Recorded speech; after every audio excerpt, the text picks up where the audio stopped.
इस 4.2 क्लास 7। देखो, ये मैंने सवाल तुम्हें बता चुकी हूँ, लेकिन फिर एक बार और कुछ सवाल और बता रही हूँ, ठीक है। 3t = 42। इसमें t का मान पता करना है। t पता नहीं क्या है, 3 तो 3 ही रहेगा, t पता नहीं क्या है, 42 भी 42 ही रहेगा, ठीक है। तो इसको कैसे सॉल्व करेंगे, देखो मैंने तुम्हें कल बताया था, पिछली वाली एक्सरसाइज में, वीडियो में बताया था कि 3 और t के बीच में सबसे पहले हम चिन्ह पता करेंगे कि इसमें है क्या। तो जब बीच में कहीं चिन्ह नहीं होता है तो वो हम गुणा का चिन्ह मानते हैं। तो इसको हम कैसे सॉल्व करेंगे देखना। ये मैंने कुछ कार्ड जैसे काट रखे हैं। इसमें देखो 3 अंक है और 42 भी अंक है। 3 और 42 दोनों को एक ही तरह के कलर से बना रखा है, ठीक है। टी क्योंकि बीज है, चर संख्या है, पता नहीं क्या है ये टी, तो टी को अलग बना रखा है मैंने, ठीक है। अब इसी टी का मान पता करना है। बराबर तो बराबर ही है, उसका कोई मतलब नहीं होता। 3t और 42 दोनों बराबर है, यानी कि ये तराजू है समझो, ठीक है। तो अब देखो टी का मान कैसे निकालेंगे। तो ये 3 को हमने इस 42 के संग डालना पड़ेगा, ठीक है। तो लेकिन अब हम कैसे डालेंगे, कहाँ डालें इस 3 को, जोड़ में ले जाएं, घटाने में, गुणा में कि भाग में। मैंने बताया था तुमको कि जब पक्षांतर होता है, एक पक्ष, ये एक पक्ष है, ये दूसरा पक्ष है, तो जब एक पक्ष से दूसरा पक्ष में जाएगा कोई भी अंक या बीज, तो उसका चिन्ह बदल जाता है, बताया था तुमको। अब इनमें तो चिन्ह ही नहीं दिखाई दे रहा, तो तुमको पता होना चाहिए कि जब दोनों के बीच में कोई चिन्ह नहीं, इसका मतलब ये छुपा हुआ है, ठीक है। गुणा का चिन्ह छुपा हुआ है। तो ये गुणा में है, तो ये 3 कहाँ चला जाना चाहिए, भागे में जाना चाहिए, ठीक है। तो अगली लाइन क्या हो जानी चाहिए, ये लाइन तो इसमें यहाँ पर लिखी हुई है हमने, ये बगल में लिखी हुई है, ठीक है। तो अब क्या होगा, ये टी तो यहीं पे रहेगा बराबर के इधर, ठीक है, इस टी को यहीं पे रहने देंगे। और 42 को भी 42 के बगल में ही था, ये ऐसे ही था ना, तो ये सब ऐसा ही रहेगा, इसको कहीं चेंज नहीं करना है। लेकिन ये 3 जो है वो 42 के संग भाग में जाना चाहिए, तो बट्टे, और ये 3 नीचे चला जाएगा। गुणा तो अभी दिख ही नहीं रहा था पहले भी, गुणा अभी भी नहीं दिखेगा, ठीक है। तो अगली लाइन हमारी ये बननी चाहिए, ठीक है। तो इसको हम लिखते समय कैसे लिखेंगे, टी बराबर 42 बट्टे 3, 42 बट्टे 3, ठीक है। अगली लाइन हमारी ये हो गई। अब हम इसको 42/3 को हम अब सॉल्व कर लेते हैं। 42/3 का मतलब है कि 42 को 3 से भाग देना है, ठीक है। 3 से भाग दे दो, 3 एकम 3, 4 में से 3 घटा 1, बचा 2, 3 चक्को 12, 12 में से 12 घट गया, कुछ नहीं बचा। तो आंसर हमारा जो ये ऊपर आता है, यही गुणनफल हमारा आंसर होता है, यानी कि 14। देखो 3t, यानी कि 14 को 3 से गुणा करो, 14 तियां 42, ठीक है ना, ये हमारा आंसर। तो ऐसे हमें सॉल्व करना होता है कोई भी सवाल को, जो ये अंक बीज गणित वाले होते हैं, इनको हमें ऐसे सॉल्व करना होता है। अगला देखो, b/2 = 6 है, तो इसको कैसे करेंगे। तो ये मैंने अरेंज कर रखा है, ठीक है। इसको तुम्हें समझाने के लिए बना रखे हैं कार्ड तरह तरह के। तो ये देखो b/2 = 6, ये क्वेश्चन है हमारा, ये क्वेश्चन है। इसको कैसे सॉल्व करना है देखो, समझने के लिए। हाँ, देखो 2 और 6 दोनों अंक हैं, तो ये दोनों को एक साइड जाना चाहिए, यानी कि इस 2 को 6 के साथ जाना चाहिए। लेकिन कैसे जाना चाहिए, अपने चिन्ह के साथ, अपने चिन्ह को चेंज करके, सॉरी, ठीक है। अब ये इसमें क्या चिन्ह है, बी के संग इस 2 की क्या साझेदारी है, बट्टे की साझेदारी है, भाग की साझेदारी, इसको भाग का चिन्ह कहते हैं, ठीक है। तो ये भाग के बदले कहाँ चला जाएगा, गुणा में चला जाएगा। तो अब हम इसको अरेंज करेंगे अगली लाइन के लिए। बी, इसको पूरा हटा देंगे, भाग, ये भाग का चिन्ह जो है वो गुणा में बदलेगा, ठीक है। भाग के चिन्ह के बदले गुणा का चिन्ह आएगा। तो ये 6 के साथ ये गुणा हो जाएगा, और ये 2 जो है यहाँ जाएगा, तो ये भी हट गया। तो ये ऐसे बन गया सीधा सीधा, b = 6 × 2, ठीक है। इसको हम लिख लेते हैं यहाँ पर।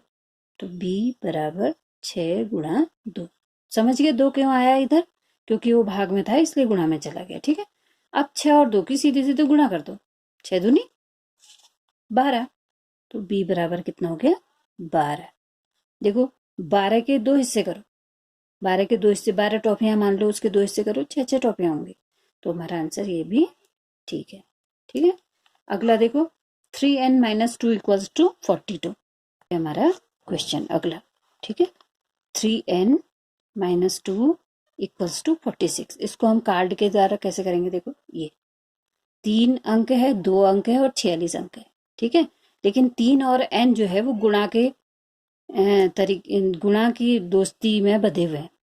तो गुणा की दोस्ती सबसे मजबूत होती है, इसलिए ये 3 जो है सबसे लास्ट में पक्षांतर किया जाएगा। तो इसका मतलब ये 2 को पहले करना है। तो जो ये ऋण 2 है, जब इसको यहाँ ले जाएंगे तो ऋण के बदले क्या हो जाना चाहिए, इसको ऋण के बदले ये धन हो जाना चाहिए, जब पक्षांतर होकर के यहाँ आएगा। ठीक है, अब 46 धन 2 हो गए, तो 3n इक्वल्स टू 46 प्लस 2 हो गए। तो इसको लिख लेते हैं हम, 3n इक्वल्स टू 3n अकेला बच गया क्योंकि 2 तो वहां चला गया ना, और चिन्ह के संग गया तो यहाँ से दूसरे कमरे में गया तो ऋण के बदले धन हो गया। अगर यहाँ धन होता तो यहाँ ऋण हो जाता। ठीक है, यहाँ ऋण था तो ये धन हो गया, अगर यहाँ धन होता तो फिर तब ऋण हो जाता, लेकिन क्योंकि यहाँ ऋण था इसलिए धन हुआ। ठीक है, तो 46 और 2 46 प्लस 2 हो गया। ठीक है, अब क्या हो जाएगा, देखो 46 में 2 जोड़ दो, अब तुम आराम से कर सकते हो इसको। 3n इक्वल्स टू 46 में 2 जोड़ो 48 हो गया। ठीक है, अब 3n इक्वल्स टू 48 हो गए, 48, 3n इक्वल्स टू 48 हो गया। ठीक है, अब देखो कहाँ 3 और n की क्या थी, गुणा थी, तो अब क्या होगा, 3n जो है वो कहाँ चला जाए, 3 कहाँ चला जाएगा, n का कहाँ जाएगा, 42 के साथ भाग में, गुणा के बदले कहाँ चला जाएगा, भाग में। तो हम यही लाइन लिखेंगे, 3n इक्वल्स टू 48 अपॉन 3। ये अब ये 3 क्योंकि यहाँ चला गया है, इसलिए इस 3 को हम यहाँ से गायब करना है हमने, इसलिए इसको हटा देती हूँ। ठीक है, ये मैंने पहले ही नहीं लगाना था, लेकिन यहाँ लग गया मुझसे। अब 3 से 48 को भाग दे दो, 3 से भाग दो 48 को, बट्टे का मतलब भाग होता है। ठीक है, 3 एकम 3, ये तुम जानते ही हो, 4 में से 3 घटा 1 और उत्तरा 8, 3 छक 18, 18 में से 18 घट गया, कुछ भी नहीं बचा। तो जो जब नीचे शेष कुछ नहीं बचता है तो ऊपर जो आंसर ये है, जो ये आता है भागफल, वही आंसर होता है। n इक्वल्स टू हो गया 16। ठीक है, ऐसे ही 2 क्वेश्चन तुमको अभी मैं और देती हूँ,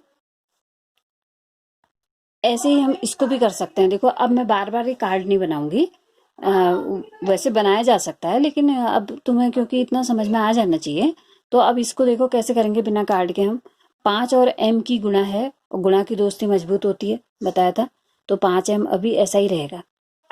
ठीक है, बराबर की जगह बराबर, धन 7 और 17, देखो दोनों अंक दिखाई दे रहे हैं, वैसे 5 भी अंक है लेकिन गुणा के संग जुड़ा है ना, इसलिए गुणा की दोस्ती थोड़ी देर में टूटेगी। तो ये 17 तो बराबर के 17 बराबर के बगल में था, वहीं रहा। अब धन 7 को हम यहाँ ले जा रहे हैं, क्या हो जाएगा, धन के बदले ऋण 7। ये समझ में आ रहा होगा। ठीक है, बस ये अंक को उठा करके हम यहाँ ले गए हैं, तो धन के बदले क्योंकि बराबर के उस साइड गया है तो ऋण हो गया।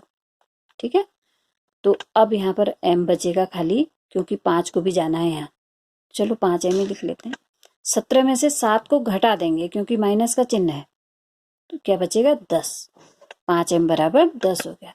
अब इस 5 को हटाएंगे, अब ये 5 की और m की दोस्ती टूटेगी, क्योंकि अब और कोई स्टेप है नहीं ना यहाँ पर करने को, इसलिए तो m बराबर क्या हो जाएगा, 10। 5 और m गुणा में है बधे हुए, तो ये कहाँ चला जाएगा, भाग में चला जाएगा। तो 5 से 10 को भाग दे दो, 5 दूनी 10। ठीक, ये इसका आंसर है। ऐसे यहाँ देखो नीचे 20p अपॉन 3 इक्वल्स टू 40। अब इसमें तो गुणा जोड़ घटाने वाला कुछ है नहीं, तो गुणा और भाग वाला ही है ना। तो ये 20 जो है वो गुणा में है यहाँ p के साथ, और 3 भाग में है। ठीक है, तो अगर हम मान लो p को यहीं छोड़ दें, तो बराबर के बगल में 40 है तो पहले 40 ही उतरेगा। p जो है गुणा में है तो वो भाग में चला जाएगा, और 3 भाग में है तो वो गुणा में चला जाएगा। समझ गए हुए, 3 ऊपर 20 नीचे। ठीक है। अब देखो 20, इसको मैं यहाँ करती हूँ, यहाँ पे कटु अच्छा नहीं लगेगा ना। 40 गुणा 3/20 है, तो 20 जो है 40 को काटेगा 2 बार, 20 दूनी 40। ठीक है। अब 2 और 3 बचे, ऊपर नीचे कुछ नहीं बचा है, 2 और 3 बचे और उन दोनों की गुणा होनी है। 2 तियां क्या हो जाएगा, 2 तियां 6, तो P बराबर क्या आ गया 6। तो ऐसे सम्स करने, ठीक है। अच्छा ये तो हो गए आज के, लेकिन कल का भी तुमने कोई सवाल नहीं मेरे को भेजा नहीं है, तो इनको भी मैं करके बता रही हूँ तुमको। वो जो होमवर्क मैंने दिया था तुमको ये वो है, हाँ? तो अब तुम आराम से कर सकते हो इसको। तो 5P जो है थोड़ी देर में टूटेगा, क्योंकि 5 और P के बीच में गुणा का चिन्ह है, बराबर 17, और धन 2 उधर चला जाएगा, ऋण 2 हो जाएगा। फिर 5P इक्वल्स टू 17 में से 2 घटेगा, 15 हो गया। घटाना है, ऋण का चिन्ह है तो घटाना है, किसी से पूछने की जरूरत नहीं, कहीं देखने की जरूरत नहीं है, ठीक है। बस ये धन के चिन्ह को ऋण बनाने की जरूरत है जब वो कूद करके बराबर के दूसरी साइड जाएगा। अब P को यहीं छोड़ दो, बराबर 15। अब 5 और P के बीच में गुणा की बंधन था, तो वो कहाँ चला जाएगा, भाग में। 5 तियां 15, ठीक है। 5 से 15 कटा 3 बार, ऐसा आंसर आएगा, ठीक है। सेम ऐसा ये भी होगा, 3M यहीं रहा, बराबर के बगल में 4 था, 4 ही उतरेगा, और ऋण 14 जो है वो इधर जाएगा, तो धन 14 हो जाएगा, ठीक है। तो 3M इक्वल्स टू कितना हो जाएगा, 14 में 4 जोड़ो, 15, 16, 17, 18, ठीक है। क्योंकि धन का चिन्ह था, चट से जोड़ दिया हमने। अब 3 और M के बीच में क्योंकि गुणा का चिन्ह है, तो M बराबर क्या हो जाएगा, 18 भागा 3, गुणा के बदले भाग में जाएगा, ठीक है। तो 3 से 18 को भाग दो, 3 के पहाड़े में 18 कितनी बार में आता है, 3 छक 18, तो M बराबर कितना हो गया, 6। M का मान कितना है, 6 है।